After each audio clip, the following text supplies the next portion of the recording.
Masono Mandombe Mambote, Matondo Kwanzambe. Essa é a nossa resposta habitual. Nous voici encore ensemble pour un cours, un nouveau cours du Mandombe. C'est un grand plaisir pour nous de se partager cette connaissance. Pour qu'en réalité, moi, votre professeur Bitombokele Leigom Julungwan, j'ai été formé par Papa Wabeladio, par le docteur Wabeladio.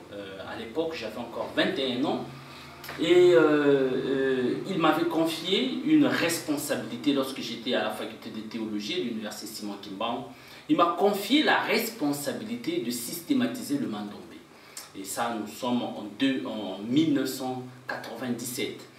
Et après tout ce travail que j'ai entrepris ensemble avec l'équipe, du centre de Mandombe en Angola, et nous sommes arrivés au point de finaliser ces études que nous avons menées durant 23 ans. Donc c'est l'année passée que nous avons finalisé ces études. Et ensemble avec Dr Sels, nous avons pu concevoir, lancer l'université Mandombe University online, pour nous permettre, pour constituer un instrument qui pourrait nous permettre de ventiler, de vulgariser, de transmettre ces connaissances à l'humanité. Donc voilà pourquoi un cours de Mandombe à l'université Mandombe, c'est en fait un acte de responsabilité que nous posons pour vulgariser le Mandombe, mettre le Mandombe à la disposition de tout le monde. Donc voilà pourquoi mes très chers frères et sœurs, étudiants de Mandombe, Nkwandoenga de Mandombe, parce que dans le Mandombe, nous n'avons pas des étudiants en fait, nous avons des sages qui ont vite compris que le Mandombe c'est un instrument fondamental qui va nous permettre de sortir du gouffre dans lequel, le gouffre de la domination dans lequel nous nous trouvons.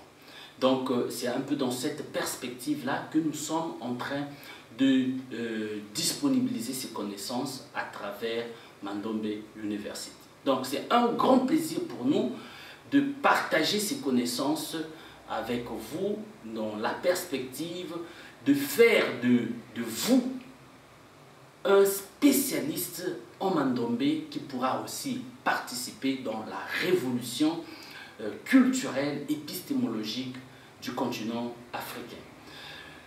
Le cours d'aujourd'hui va se baser sur le fonctionnement du système de pensée Mandombe.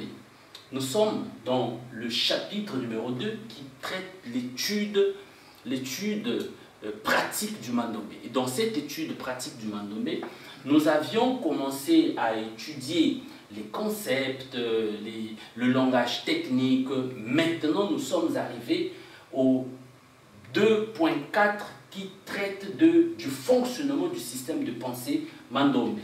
Et dans cette structure du système de pensée Mandombe, nous avons, le premier point que nous avons développé, c'est le système organisationnel de Mandombe, de Mvoala. Comment fonctionne le système organisationnel de Mvoala? C'est ce que nous allons voir. Et après, nous allons étudier le système des principes de Mandombe. Parce que le Mandombe est fondé sur des principes. Nous allons étudier cette logique des principes, comment est-ce que ça fonctionne. Et enfin, nous allons sur ce chapitre du fonctionnement du système de pensée Mandombe, nous allons étudier le système angulaire du Mandombe. C'est là où nous allons faire l'étude de la trigonométrie Mandombe. Bon, mais écoutez, la trigonométrie, c'est une science, c'est un chapitre de la géométrie très complexe, mais je vous dis même très complexe. Mais dans la logique du Mandombe, c'est une blague. Finalement, la trigonométrie, c'est une blague. On va comprendre la trigonométrie d'une manière très facile.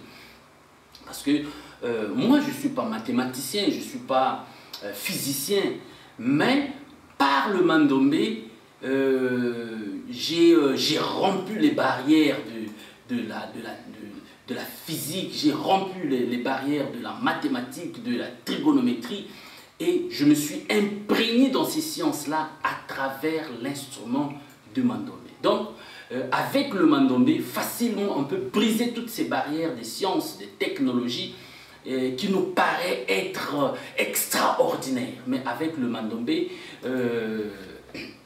tout devient très simple. Tout devient facile, parce qu'on a comme l'impression que les Africains pensent, on a cette impression, c'est une impression qu'on nous a inculquée par rapport au système de formation classique, que tout est difficile, tout est extraordinaire, tout est tabou, tout est...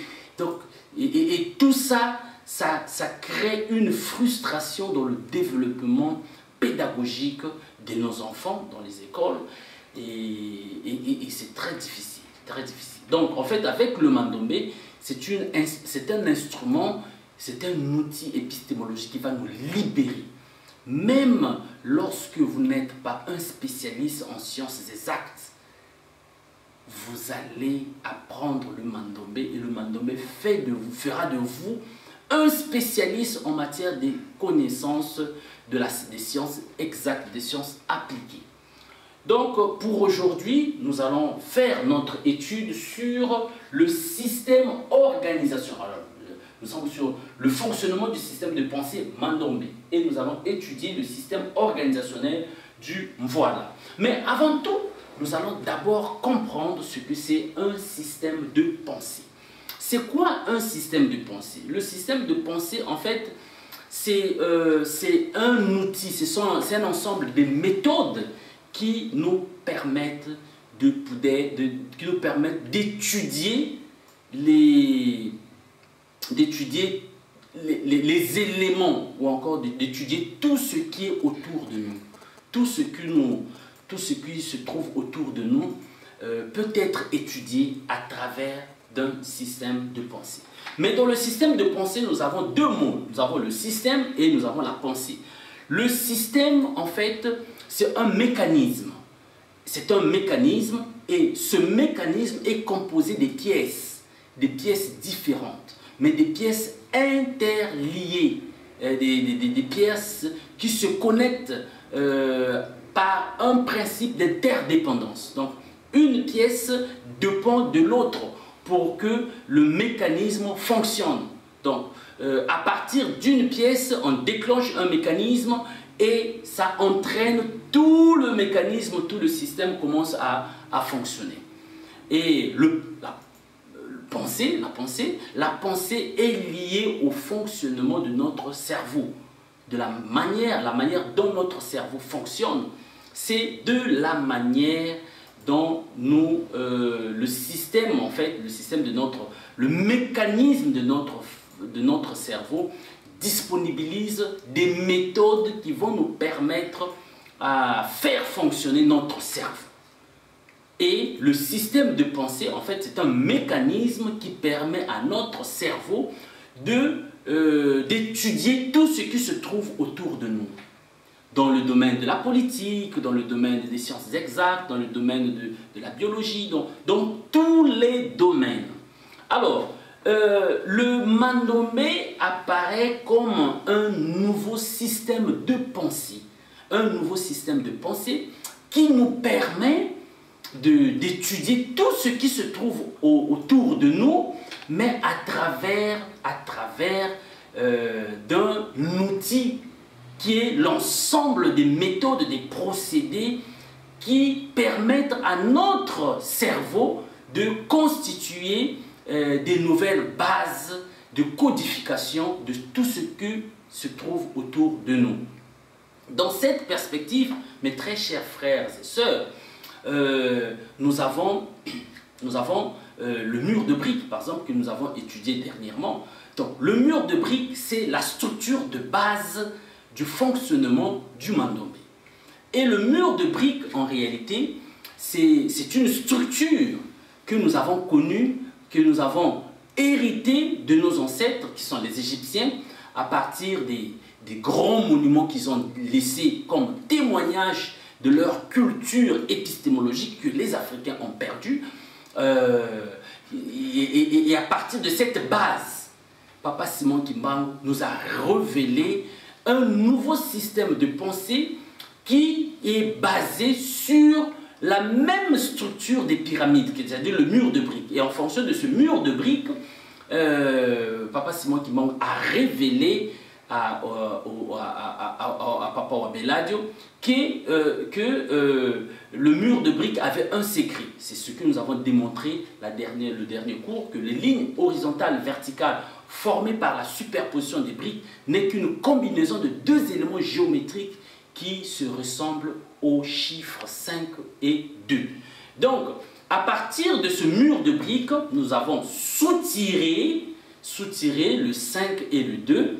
Et à partir de 5 et 2, on a commencé à constituer un système de pensée qui part du système organisationnel des voiles. Alors, nous le savons très bien que le système de pensée, c'est un outil qui permet à révolutionner la pensée humaine. Alors, dans cette perspective, nous allons nous rendre compte que tout ce qui est lié au cerveau, développement de notre cerveau, développement de notre pensée, est directement lié à des aspects, les aspects liés aux neurones. Parce que les neurones, ce sont des cellules qui constituent l'essence de notre cerveau, les neurones. Et du coup, dans le système de pensée, lorsque nous parlons de notre système nerveux, de notre cerveau, nous faisons allusion à deux aspects scientifiques, aux deux concepts scientifiques très importants. Le premier aspect, c'est le neurogenèse, la neurogenèse. La neurogenèse, en fait, c'est une étude qui nous a fait comprendre que l'être humain, par sa nature, l'être humain est capable de régénérer les neurones jusqu'à la fin de sa vie. Donc, notre système nerveux a cette capacité de reproduire les neurones. Donc, les neurones peuvent être reproduits au fur et à mesure que nous vivons. Parce que il y a des millions de cellules qui meurent chaque jour que nous vivons.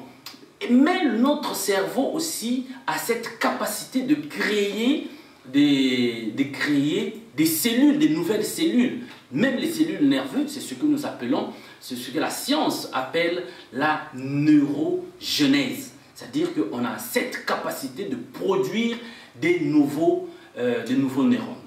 Et en dehors de la neurogenèse, qui est l'un des éléments très fondamentaux du fonctionnement de notre système nerveux, ou bien encore de notre cerveau, nous avons la neuroplasticité. La neuroplasticité, c'est en fait un domaine, bien bon, c'est une activité de notre cerveau qui permet de produire des nouvelles connexions électriques entre les neurones. Et c'est cette réalité qui nous permet de développer notre intelligence, de développer notre capacité de créativité.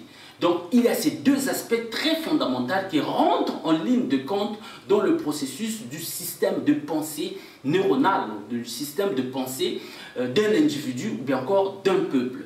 Donc, nous allons nous rendre à l'évidence que ce sont pratiquement les mêmes connaissances que l'Occident a utilisées pour programmer le système de pensée africain.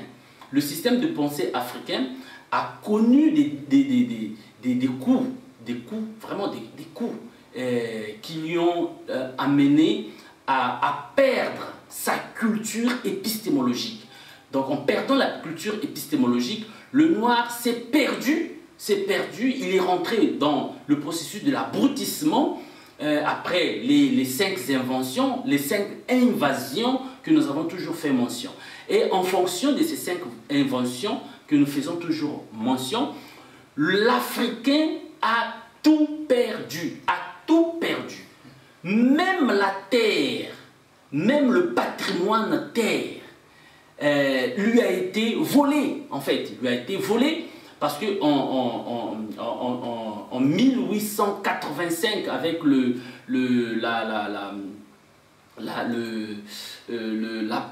partage de l'Afrique, la division de l'Afrique, le partage de l'Afrique à la conférence de Berlin, cela nous démontre que l'Africain a pratiquement enregistré un vol authentique qui peut être qualifié, qui lui ont mené à la pauvreté anthropologique. C'est-à-dire une pauvreté qui fait de telle sorte que l'Africain n'est absolument rien, même sa terre, même son être. Et nous avons fait mention des 3 logiques intelligibles de la domination que l'Occident a utilisées pour mentaliser l'Africain à accepter d'être un dominé éternel. Donc, c'est un programme qui a été conçu systématiquement, un programme très intelligent qui a été conçu systématiquement, et ce programme a été conçu de telle manière que l'Africain accepte la domination. Et la loi, les principes de la domination, il y en a 3 principes de la domination que l'Europe a utilisés aussi pour dominer l'Africain. Le premier principe consiste à voler l'histoire du peuple qu'on veut coloniser, ou bien qu'on veut dominer. On nous a volé l'histoire et l'Africain a perdu carrément les traces de son histoire. L'Africain n'a pas pu faire une connexion entre ce que nous vivons actuellement et ce que nous avons été au temps de nos ancêtres égyptiens, où l'Égypte antique a constitué comment on dit en anglais, background des connaissances de l'humanité. En fait, c'est l'Égypte antique des Noirs qui a vulgarisé les connaissances dans le monde entier en recevant les Grecs, les Romains qui sont venus apprendre chez nous et qui sont partis transmettre les mêmes connaissances au niveau de l'Europe. Et ce lien a été coupé et nous sommes rentrés dans une confusion historique bien animée, bien systématisée, et nous nous sommes perdus. Nous nous sommes perdus. Ça, c'est la première loi qui a été appliquée. Et tout ça, ça a été programmé. Même aujourd'hui, dans les écoles classiques, on ne nous enseigne, il n'y a pas de programme qui enseigne cette connexion entre les Noirs, les Noirs de l'Égypte et les Noirs de l'Afrique, de toute l'Afrique moderne actuellement. Donc, il y a eu d'abord cette manipulation de l'histoire pour faire perdre l'Africain dans le processus de l'établissement historique de son être.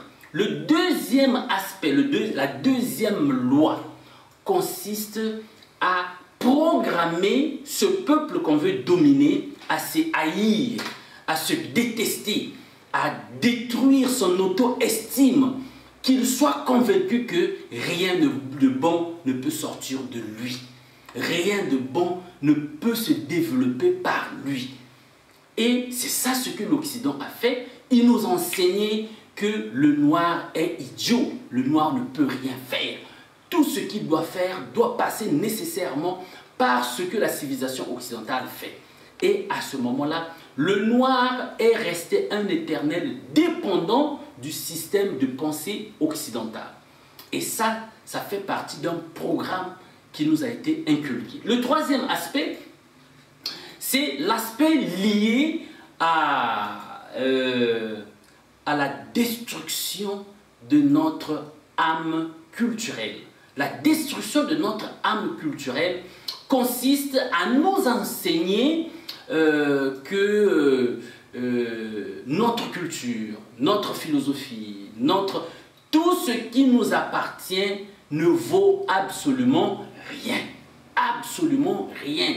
Donc, que ce soit la créativité, que ce soit tous les éléments liés à notre culture, tout ce que nous détenons comme culture, culture épistémologique, tout ce qui est connaissance ne vaut absolument rien, n'a pas d'importance. Donc, voilà pourquoi ces trois principes ont été à la base de la systématisation,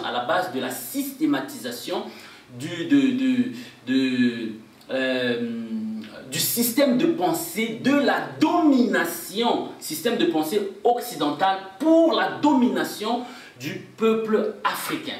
Alors, ce sont des programmes. Ce sont des programmes qui ont été conçus.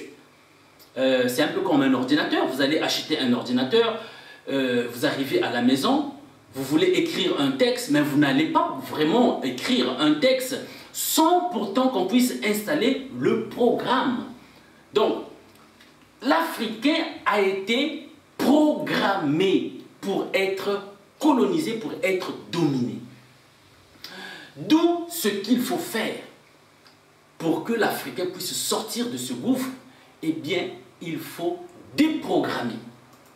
Il faut qu'on ait des programmes conçus par des Noirs, par des Africains, pour déprogrammer les programmes que le système de pensée occidental a installés dans nos cerveaux, dans nos esprits.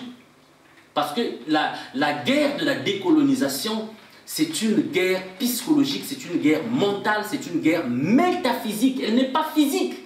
Donc voilà pourquoi le premier exercice que nous devions faire, c'est l'exercice de la déprogrammation. Mais pour faire cette déprogrammation, nous devions avoir des programmeurs qui auront des programmeurs, et ces programmeurs doivent être détenteurs des programmes sophistiqués qui vont faire de telle sorte que le processus de la déprogrammation soit une réussite.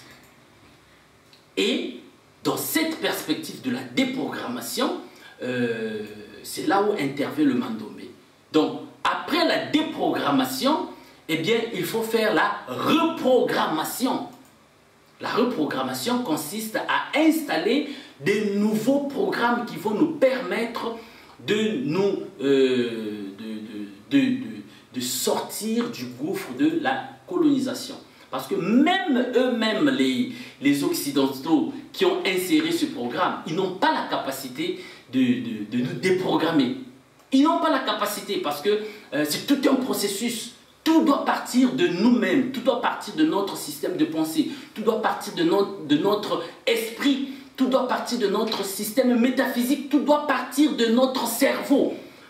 Et dans la perspective de notre cerveau, nous allons nous servir de la neuroplasticité. La neuroplasticité qui consiste à créer des nouvelles connexions neuronales, de nouveaux circuits neuronaux qui vont déclencher les processus de créativité, le processus du développement de notre activité cérébrale. Donc le Mandombe, c'est un outil que nous allons utiliser pour ouvrir le champ d'action de la création des nouvelles connexions neuronales qui vont nous permettre de rentrer agressivement dans le processus de la créativité.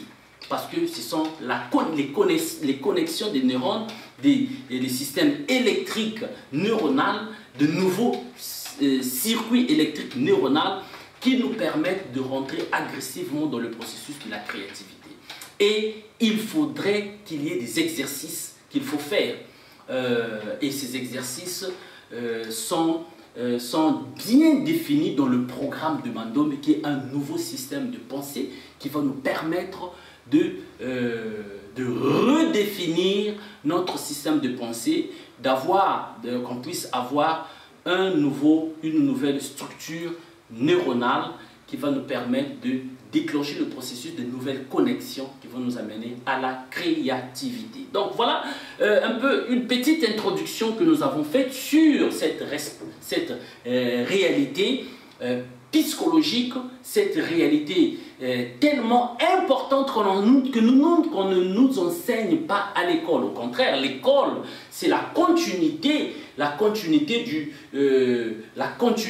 du processus de la domination. En fait, c'est ça. Que ce soit les universités classiques où nous étudions, on renforce le processus de la maintenance du joug de la domination coloniale. Donc, on ne peut pas s'en sortir sans pourtant concevoir de nouveaux programmes qui vont déprogrammer et reprogrammer notre système de pensée. C'est une responsabilité de chacun de nous avec l'instrument de Mandombe que nous avons. Donc, apprendre le Mandombe, nous avons d'abord un premier objectif, c'est de déprogrammer notre système de pensée que nous avons hérité de l'Occident, qui est lié à l'objectif de la domination, et reprogrammer notre système de pensée qui est lié au processus de la renaissance africaine moderne. Et enfin, aller dans la procédure du développement de nouvelles connexions neuronales qui est liée à l'activité de la neuroplasticité. Donc voilà un peu ce que nous avions préparé pour cette étude. Donc en ce qui concerne notre étude d'aujourd'hui, nous allons étudier le système organisationnel d'Mvoila. Comment fonctionne l'Mvoila? Comment fonctionne notre structure d'Mvoila? Ça fonctionne comment? Eh bien, nous avions dit que le mur de briques, c'est la structure de base du fonctionnement du Mandombe. Eh bien, cette structure de base nous a donné naissance au Pakundungu et Pelekete. Donc, nous avons Pakundungu et Pelekete. Le Pakundungu et Pelekete, ce sont les deux éléments de base du fonctionnement du système de pensée Mandombe. Et en fonction de ces deux éléments, nous avions dit que le Pakundungu et le Pelekete, qui ont été révélés sur le mur de briques, Papa Simon m'a révélé sur le mur de briques, ont des aspects spécifiques que nous allons mentionner dans ce tableau, comment est-ce qu'ils sont organisés. Le Pakundungu représente une famille, donc nous avons la famille Pakundungu. Le Pelekete aussi représente une famille, la famille Pelekete. Donc le Pakundungu en soi est le chef, est la représentation de la famille Pakundungu. Donc lorsqu'on écrit Pakundungu, son singini, son point de départ, le Pakundungu est le représentant de la famille Pakundungu. Donc on peut le mettre ici. Voilà. Lorsqu'on écrit comme ça, Pakundungu, il est le représentant de la famille Pakundungu. Et lorsqu'on écrit Pelekete, comme ça, le Pelekete est le représentant de la famille Pelekete. Maintenant, nous avons la position Nkenge et la position Nkana. Ça veut dire quoi? Le Pakundungu peut s'écrire de haut en bas en tenant compte de son singini. Le singini est là, nous avons ce singini. Et le singini, c'est le point de départ. Donc, ce sont des concepts que nous avons déjà étudiés. Voilà pourquoi on a passé tout le temps à expliquer ces concepts pour qu'on ne soit plus étrange, que ce ne soit pas des textes, bien encore des aspects étranges. Donc, nous avons le singini ici en rouge qui est le point de départ. Donc, pour ce point de départ exprime la position de notre Mvoila. Donc, nous avons le Pakundungu. Le Pakundungu écrit du haut en bas et avec le singini d'en haut, c'est-à-dire que le singini qui a Zulu, c'est le point de départ. Mais en dehors du point de départ, nous avons l'action d'entrée. Donc le singini, c'est l'entrée, exprime l'entrée du Mvoila et l'entrée du Mvoila est appelée Nkotolo. Nkotolo. Nkotolo, c'est un terme Congo qui veut dire entrée. Donc, l'entrée Donc Nkrotolo. Et puis nous avons la sortie. En vert, nous avons le Nkrotolo et la sortie. Donc, ici, lorsque nous sommes en train de transcrire le Pakundungu, avec cette position, nous devions suivre la logique. Nous avons le premier côté, le deuxième, le troisième, le quatrième, le cinquième, et nous devions suivre la logique de Lubamba. La logique de Lubamba nous permet de transcrire un voilà en suivant les lignes horizontales et verticales jusqu'à la sortie, sans pourtant enlever la main. Donc c'est ça la logique de Lubamba. Donc nous avons la position Nkenge. La position Nkenge est déterminée par le Singini. Lorsque nous allons un voilà Pamba de la famille Pakundungu, un voilà Pamba, parce que tous ces éléments, ce sont des éléments simples que nous appelons les voilas Zampamba. Donc, avec ces voilas Zampamba, lorsque nous avons un voilà Pamba qui a un Singini, ce voilà Pamba qui a un Singini d'en haut, le Singini d'en haut, c'est le Singini Kiazulu. Ce voilà est appelé Papu. Ce voilà est appelé Papu. Et de l'autre côté, nous avons le Pakundungu. Le Pakundungu qui est représenté par la position Nkandu. La position Nkandu, nous commençons à écrire le Pakundungu du bas vers le haut. Donc nous avons le Singini d'entrée, le Singini et le Nkrotolo ici en bas, et nous suivons la logique pour transcrire, pour qu'on puisse transcrire notre voilà Pimpita. Notre voilà Mpamba, pardon. Le voilà Mpamba, c'est l'élément simple.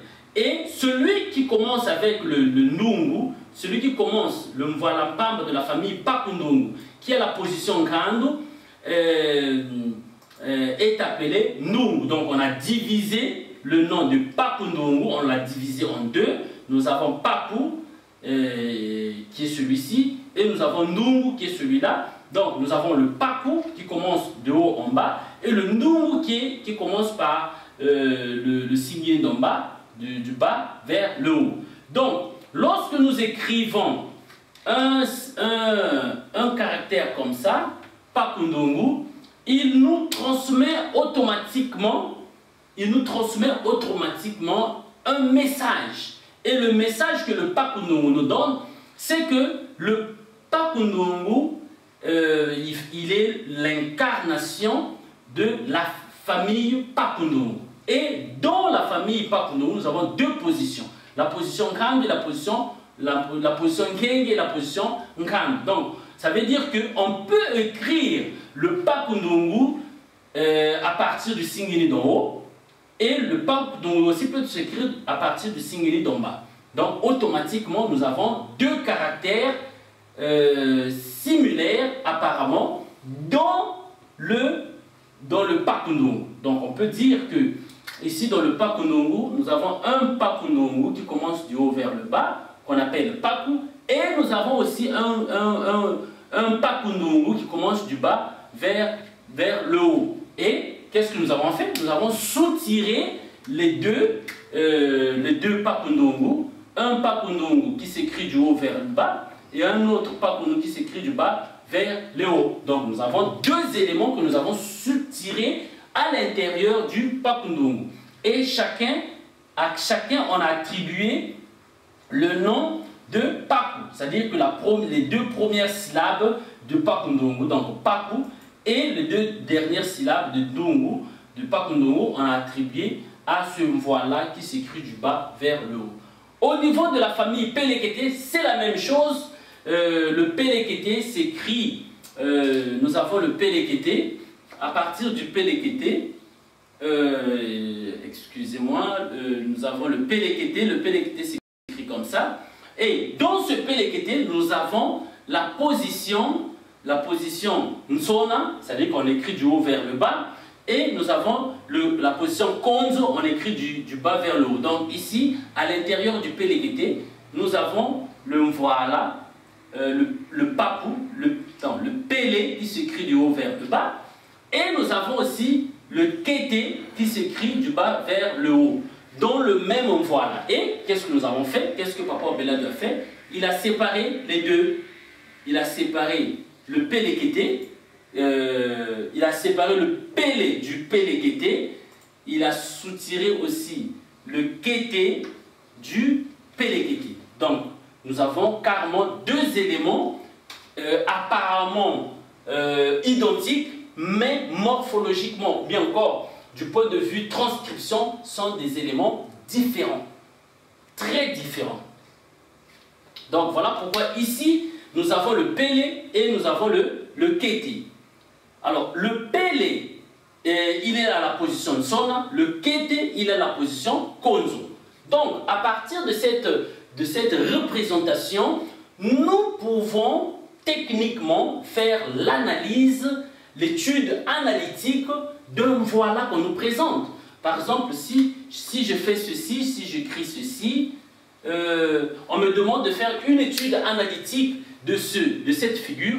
Cette figure géométrique a des informations à nous donner, à nous procurer. Donc, ça c'est un voilà mpamba de la famille Papunungu, de la position Ngenge. C'est cette réalité que nous avons ici. Ce voilà, c'est un voilà mpamba de la famille Papunungu, de la position Ngenge. Et son nom c'est Papu.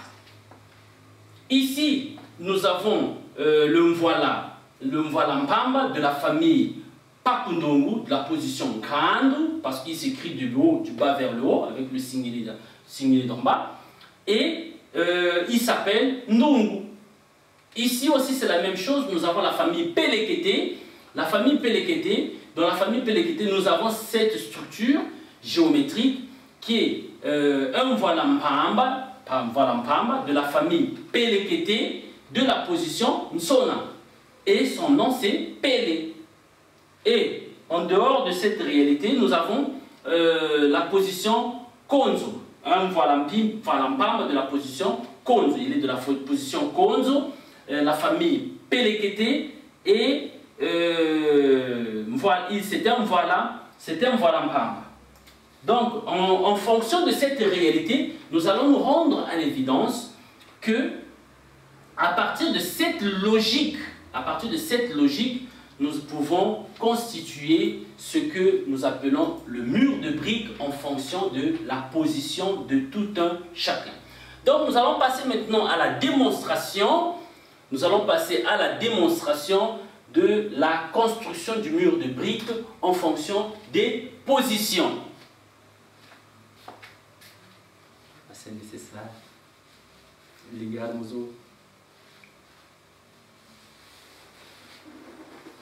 Ok, alors maintenant, nous allons passer à la démonstration de la construction du mur de briques en fonction des positions. Et il est vraiment important qu'on puisse souligner que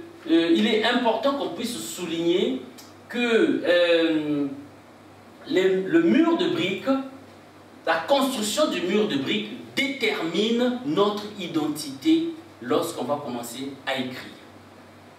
Donc, de la même façon que nous allons construire les murs de briques, l'agilité que nous aurons, la facilité que nous aurons pour transcrire le mur de briques, c'est aussi la même agilité que nous aurons pour écrire, parce que l'écriture mandomé est liée à la construction du mur de briques. Donc, voilà un peu, nous allons construire un mur de briques à partir de la position Ngenge, à partir du papu. Donc, nous avons papu, je vais prendre, à partir du papu, nous allons transcrire notre mur de briques. Donc, nous avons le papu, 1, 2, 3, 4, 5 et 6. Donc, ça c'est notre entrée, le nkotolo, et ça c'est notre sortie, le ntumpa. Le nkotolo et le ntumpa. Le nkotolo c'est l'entrée, ntumpa c'est la sortie. Donc, ici, notre sens notre sens de transcription part de la droite vers la gauche. Donc, notre mur de briques part de la droite vers la gauche.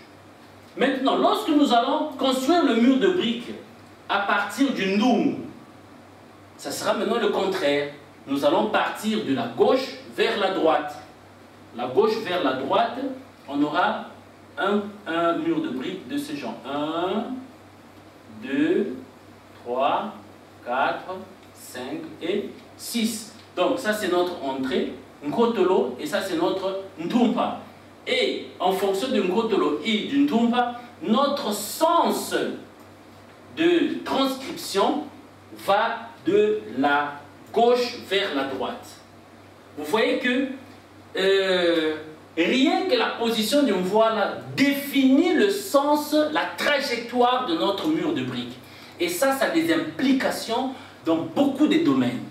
Dans le domaine de la construction, par exemple, le domaine dans lequel je suis vraiment imprégné avec la logique de la construction Mandombe, l'architecte définit même le sens de la construction. C'est-à-dire qu'il y a un Ntumpa, un point de départ pour la construction, et on définit le sens. C'est-à-dire on va partir de la gauche, de la droite vers la gauche, eh bien nous allons utiliser les briques qui sont liées à la famille Pakundungu, de la position Nkengi par exemple.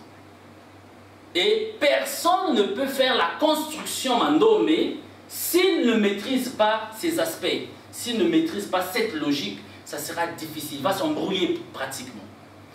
Alors, en dehors de cette réalité, nous avons la réalité de la construction du mur de briques dans la famille Pelekete. Dans la famille Pelekete, nous allons commencer à la transcription du mur de briques de la position Nsona. La position Nsona, c'est-à-dire qu'il faut qu'on commence avec Pele.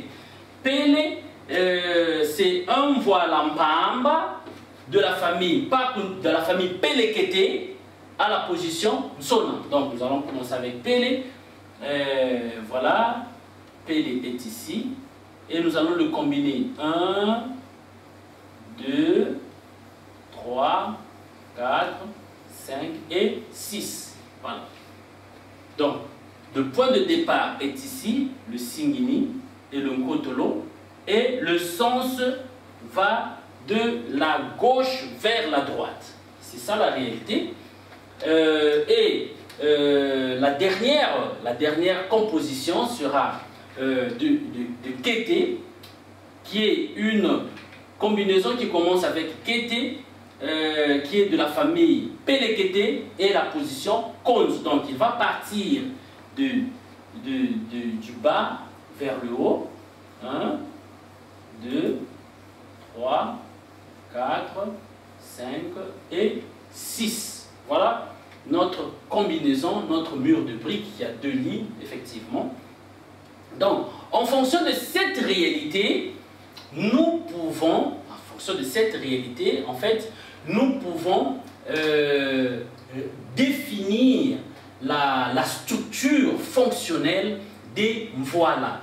Et de la même façon que nous allons traîner notre mental, notre système nerveux, notre cerveau à partir des neurones, les exercices que nous avons faits, parce que ce sont des exercices mentaux que nous allons commencer à faire, auront de l'impact dans notre processus de créativité. Parce que là, nous sommes en train de développer la neuroplasticité.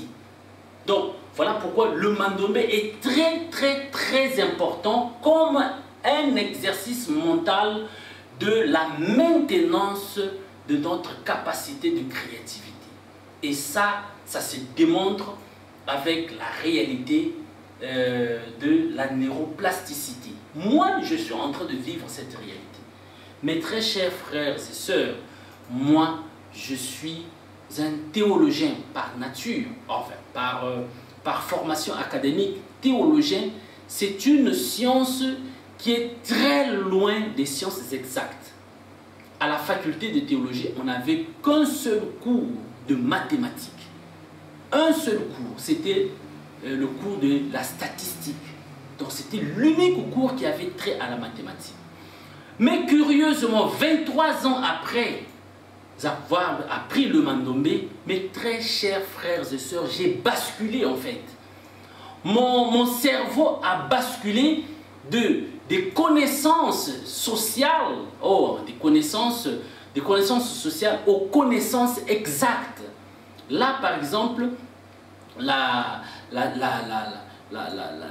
connaissance, la science qui étudie la construction mandombe, l'architecture mandombe, c'est moi qui ai donné le point de départ à partir des révélations et la conception que j'étais en train de faire. Nous avons le Zunganisa. Le Zunganisa, c'est la mécanique du système de pensée mandombe. C'est moi qui ai conçu. C'est moi qui ai conçu le Zunganisa. Et en dehors de ça, il y a l'épistémologie que je suis en train de concevoir. Donc, il y a quelque chose de bizarre qui s'est passé dans mon cerveau. Une révolution qui s'est passée dans mon cerveau. Moi, je ne suis pas un ingénieur en mécanique, je ne suis pas un ingénieur en construction civile, mais regardez par la force de choses, l'inspiration divine et la structure, les exercices que j'effectuais du mandombe m'ont amené à développer les nouvelles connexions neuronales qui m'ont permis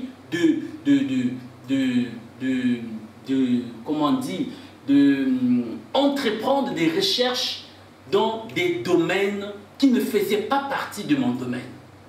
Donc ça veut dire qu'avec le mandombe, il n'y aura plus de sciences exactes et de sciences sociales. Le mandombe est l'incarnation de toute la connaissance. Comme disent les philosophes, la philosophie, c'est la totalité du savoir dans la mesure du possible. Le mandombe aussi, c'est la connaissance du savoir dans la mesure du possible. Donc, voilà pourquoi. Pour terminer, nous allons entreprendre des exercices. Les exercices que nous allons entreprendre consistent à écrire, concevoir ce mur de briques qui commence avec Papu, 25 murs de briques qui commencent avec Papu, 25 murs de briques qui commencent avec Nungu, 25 murs de briques qui commencent avec Pele et 25 murs de briques qui commencent avec Keti. Donc voilà un peu les exercices que nous allons faire. S'il vous plaît, prenez ces exercices au sérieux parce que chaque fois que vous allez faire ces exercices, il y a un développement, le développement de la neuroplasticité qui s'effectue dans votre mentalité. Dans les jours à venir, il y a un cours que nous sommes en train de préparer, le système Lukombo, où nous allons comprendre ces phénomènes de plasticité, les phénomènes de la neurogenèse. C'est à ce moment-là que nous allons bien nous imprégner dans ces réalités. Donc, pour aujourd'hui, nous terminons par ici. Merci pour merci pour votre attention et nous allons nous retrouver à la prochaine session de notre cours de mandombe. Merci beaucoup et on se verra à la prochaine.